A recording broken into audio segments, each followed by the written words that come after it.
Sometimes, if she was taking a snooze after lunch, he'd snuggle up beside her. He'd discovered a plumpish bit at the top of her arm that felt a bit like jelly.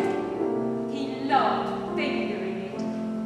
Wobble, wobble, he'd whisper, plucking at the loose flesh as though it were an instrument. Mum's brow would furrow, but he knew she didn't mean it. And after another wobble or two, they both burst into peals of laughter. Oh, how he loved his mum.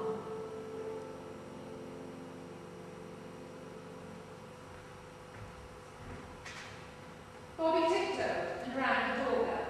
G-E-E, G. He spelt out the name on the door. If Mum thought these piano lessons were a good idea, he assumed they must be. But as the seconds ticked by, butterflies of apprehension flitted into his young, limpid eyes. Seeing his forlorn little face, Mum stooped to give him an encouraging peck and pat down his unruly hair. Bobby managed a crinkly grin back, just as the front door opened. A tall woman with haughty eyebrows and beady eyes stood before them.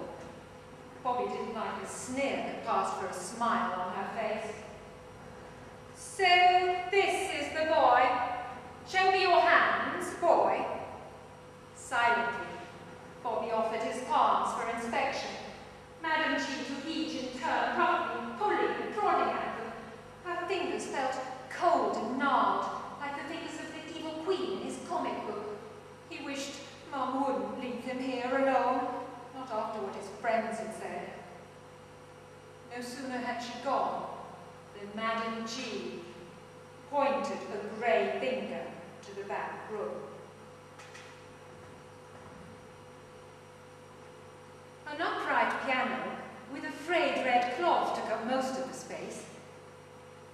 But what really intrigued Bobby was the huge gilded cage in the corner, inside which was a large white bird. An ibis, more graceful than any bird he'd ever seen. Its gaze, if birds could gaze, which he assumed they must, was dull and unfocused. The wings twitched as he approached, and when the little boy realized why, he winced and stepped back in horror. One of the bird's wings couldn't open because it had been clipped. That was when she yanked his ear for the first time, pulling him away from the bird and down onto the piano stool. There are to be no distractions, Bobby. Ever. No, yes, Madam G. But why's the bird's wing clipped? That's because Romeo is a rare bird, far too precious to be left in the wild. He'd be lost without me to look after him. Bobby wrinkled his nose at the bird's name, but he persisted. But that's not fair. He'll never be able to spread his wings and fly and soar as other birds do. Romeo won't miss it. He was born and bred in a cage. He's never even seen the sky. Oh. And so began Bobby's piano career.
black oak door held open by the festival manager.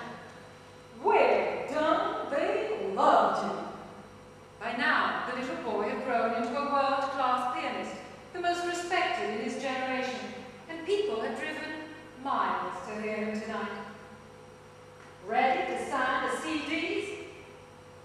Bobby's brow glistened from exertion, but also from the humidity.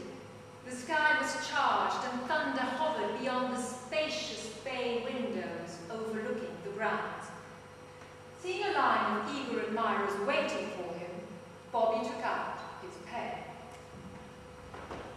Could you dedicate this one to our nephew? He's trying for the Royal Academy.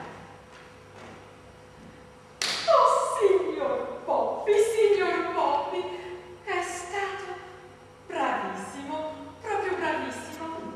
Grazie, grazie infinite. Mes hommages, monsieur. Vous avez du talent. Voici ma carte.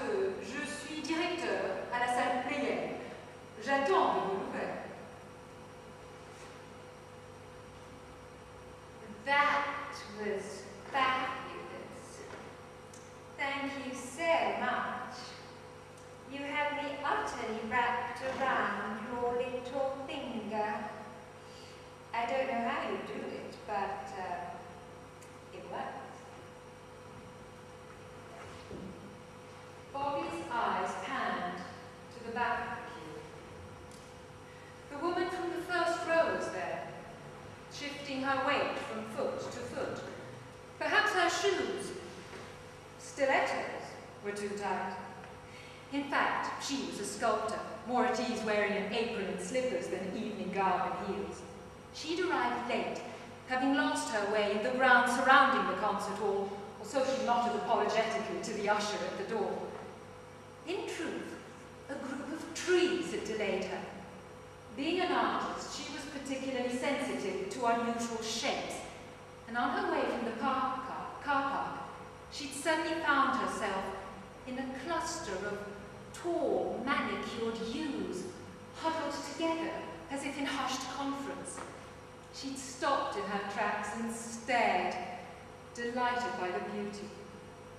She breathed in deeply, then exhaled, ever so quietly. It was her way of allowing a special moment in space to trespass into the recesses of her heart, a heart numbed by the painful collapse of her marriage. Her heart hadn't been the only victim, for the divorce had also interrupted her career, quashing creativity, stabbing at her core. It felt as though her muse had been publicly guillotined, and for the last few years she'd wondered whether she could or ever would find another muse.